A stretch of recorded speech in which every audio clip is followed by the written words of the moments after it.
Sans the skeleton. Sans is one of the guards of Snowdin Village. Lazy and frivolous with a knack for making puns and jokes, he has no interest in capturing humans, much to the chagrin of his brother Papyrus, despite his exceedingly laid-back attitude and status as the easiest enemy. Sans has proven himself to be extremely observant and dangerous when pushed too far, becoming the final challenge Frisk faces on the genocide route, and arguably the toughest opponent in the game. Apparently, he also had a suspicion of Frisk from the start, originally planning on eliminating them early on in the game, but Toriel forced him to make a promise that he wouldn't do so.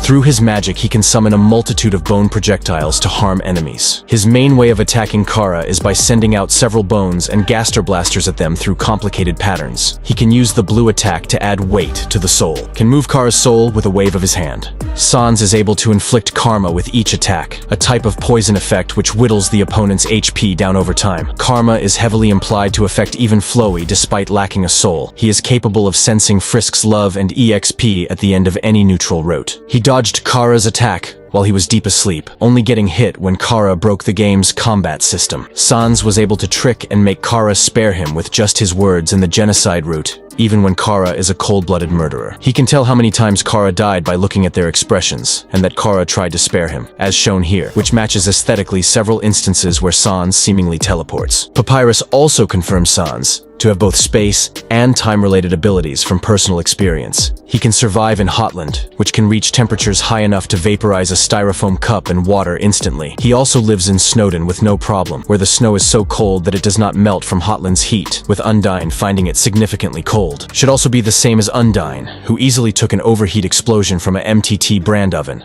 which can reach temperatures of 9,000 degrees. He is seemingly unaffected by Chara's presence and merely makes jokes about it, which has been shown to make victims unnaturally scared. A good example of this being Doggo, who couldn't even see them or know if there was even someone there. Kara also did the same to Flowey, even though Flowey considers himself emotionless. Flowey stated that he has to reset during his fight with Sans. Base Flowey couldn't have done something like that, so it had to have been Photoshop Flowey, meaning Sans is stronger than Photoshop Flowey. This happened sometime after Flowey created his own save file. He knows his world is a game and code, since he can all kick you out of the game. According to his LV, which is 9999, he's nearly 500 times more powerful than Chara in the ending of the genocide route, who already destroyed the entire game. People like Withersoul235 go deeper into this feat.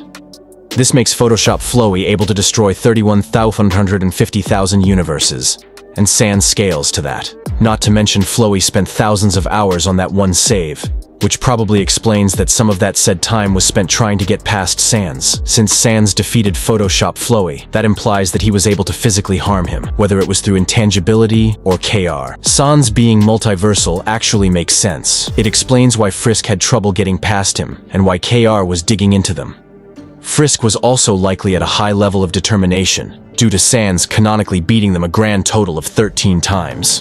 While Sans is noted to have extremely low durability compared to the rest of the Undertale cast, this is contradicted when he's actually able to last a brief period of time after being hit by a devastating attack from Frisk. So, Sans' true durability is unknown. Sans can dodge Frisk, who with enough determination is also able to move their soul around, despite their body being frozen by Azrael Dreemur in his Angel of Death form, and is able to keep on par with Photoshop Flowey, who's capable of switching around timelines, while being completely unaffected doing so. Photoshop Flowey is also likely superior to Kara, who was still able to freely move after destroying every existing timeline. Kara refers to their determination as actually being Frisk's, and says they both reach the absolute, and is capable of destroying the entire game world together with the fallen child. And the game's cosmology is large. Reset. The reset function is found in the game's menu. This function erases most information stored in a save, such as the protagonist's LV and EXP. Resetting, however, does not erase certain variables such as the name. Similarly to loading a save, some characters in the game act differently after a reset. Everyone but Sans, who seems to be unaffected by it, and even can count how many times he had killed you in-game. Loading is something common within video games, which is simply loading back to a save point. You saved at point A, but you are currently at point B. Loading back to point A simply brings you back to that point, traveling to different timelines and creating different branches. Or, to put it simply, time time travel. A determination user can load back usually after they die if they feel determined to come back, and if they simply feel like it in order to redo something. As Flowey explains several times, thanks to determination, a person is capable of saving, loading, and resetting, and this ability is the main basis of the verse's entire cosmology, and explains how the timelines work. Save and load are very straightforward abilities and are somewhat simple to explain. Anytime a determination user feels more determined than normal, they can save those points in time, just like a regular video game, and their save file represents their control over the current timeline. This is what Sans is talking about when he is saying timelines jumping left and right. As explained above, save and load is simply saving a point in time,